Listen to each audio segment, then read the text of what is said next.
అంత గొప్పగా ప్రజలకు మంచి చేయగలిగాం కాబట్టి 2 ఏళ్ల తర్వాత ఎంపీటీసీలు, జెడ్పీటీసీలు, సర్పంచులు, కౌన్సిలర్లు ఈ ఎన్నికలు ఏ జరిగినా కూడా మొత్తం అన్నింటినీ స్వీప్ చేసాం.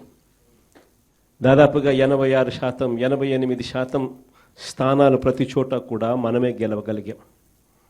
ఆ రోజుల్లో నాకు బాగా గుర్తుంది, మున్సిపాలిటీలు జరిగి రాష్ట్ర వ్యాప్తంగా క్లీన్ స్వీప్ చేసినాం. దాదాపుగా 120 చిల్లర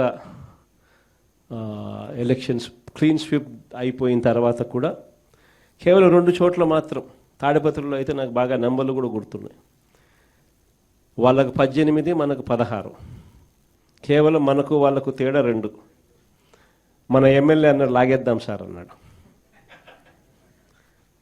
నా దగ్గరికి వచ్చి లాగేద్దాం అన్నాడు. ఎమ్మెల్యే నేను హౌస్ అరెస్ట్ చేయించిన, నేనే స్వయంగా మన ఎమ్మెల్యేని హౌస్ అరెస్ట్ చేశాడు. ఎన్నిక సవ్యంగా జరిగించిన.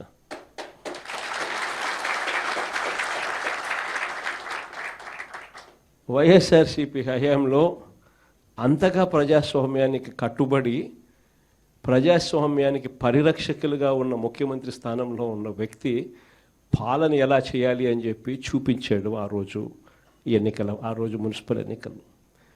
ఈరోజు ఏం జరుగుతూ ఉంది?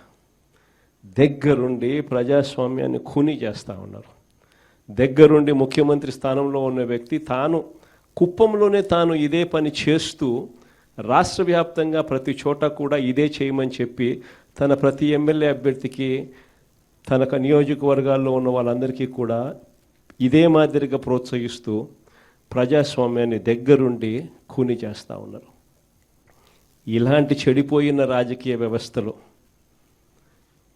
విలువలకు తావిచ్చి విశ్వసనీయత అన్న పదానికి అర్థం చెబుతూ ప్రజల తరపున నిలబడడానికి సిద్ధమై ఎంపీటీసీల లాంటి చిన్న పోస్టుల్లో ఉన్న వాళ్ళైనా,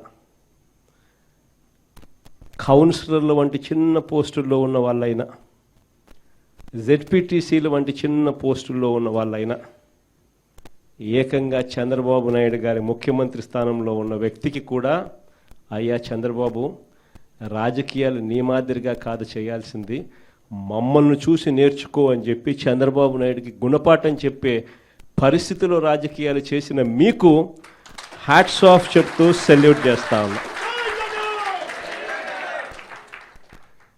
ఎందుకనంటే రాజకీయాలలో విలువలు, విశ్వసనీయత అన్నది ఎంత అవసరమైన పాయింటో ఈ ఒక్క ఉదాహరణ చెప్తాం.